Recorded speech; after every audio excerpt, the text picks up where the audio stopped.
Hi, I'm Megan St. Germain, and I am an elementary education major at Flagler College. And I'm Letitia Spakes, and I'm also an elementary education major at Flagler College. And we're going to be talking about the FEAPs today, aka the Florida Educator Accomplished Practices. The Florida Educator Accomplished Practices are Florida's core standards for effective educators and provide valuable guidance to Florida's public school educators and educator preparation programs throughout the state on what educators are expected to know and be able to do. The Educator Accomplished Practices are based upon three foundational principles. Those principles focus on high expectations, knowledge of subject matter, and the standards of the profession. Each effective educator applies the foundational principles through 6 Educator Accomplished Practices. Each of the practices is clearly defined to promote a common language and statewide understanding of the expectations for the quality of instruction and professional responsibility.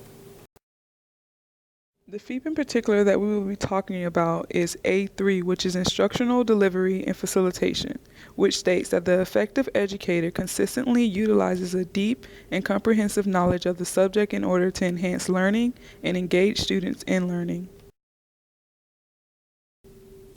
Childhood is filled with natural wonder and curiosity. The learning environment must reflect the classroom and outdoor space that inspires a sense of wanting to investigate, to find out, and to explore. Kathy Walker. If children feel safe, they can take risks, ask questions, make mistakes, learn to trust, share their feelings, and grow. Alfie Cohn. One subpart of this FEAP involves delivering engaging and challenging lessons, which I was able to complete in my Methods of Science course. I worked with a young girl named Ella, and she learned about Archimedes' principle and why objects either sank or floated. In addition, she created her own boats and filled them with small cubes in a small tub of water in order to test out how much each boat could hold before the boat sank to the bottom. By doing this lesson, Ella was able to learn that if the weight of the water that is displaced is less than the weight of the object, in this case the boat would sink. If not, the object would float because the weight of the water displaced would be equal to the weight of the boat.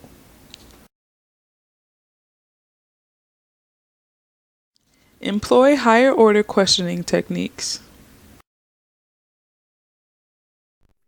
Deepen and enrich students' understanding through content area literacy strategies, verbalization of thought, and application of the subject matter. Differentiate instruction based on an assessment of student learning needs and recognition of individual differences in students.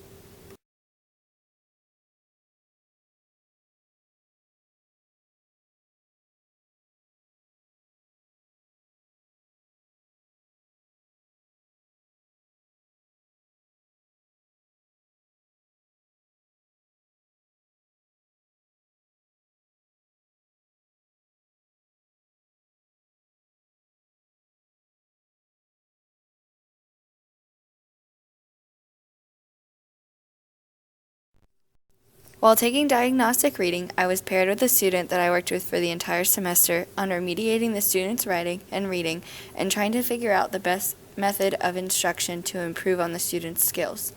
Through tests such as the IRI, which stands for the Informal Reading Inventory, I was able to conclude that the student was having difficulty specifically with reading comprehension and being able to understand what she was reading, as well as having difficulty with word recognition.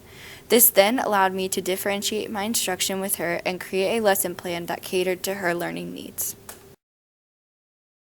Identify gaps in student subject matter knowledge. Relate and integrate the subject matter with other disciplines and life experiences.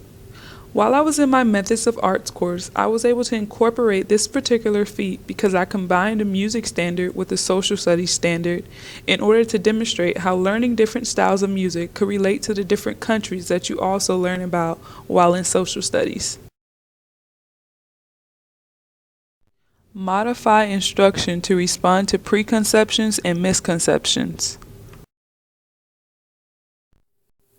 Apply varied instructional strategies and resources, including appropriate technology, to provide comprehensive instruction and to teach for student understanding.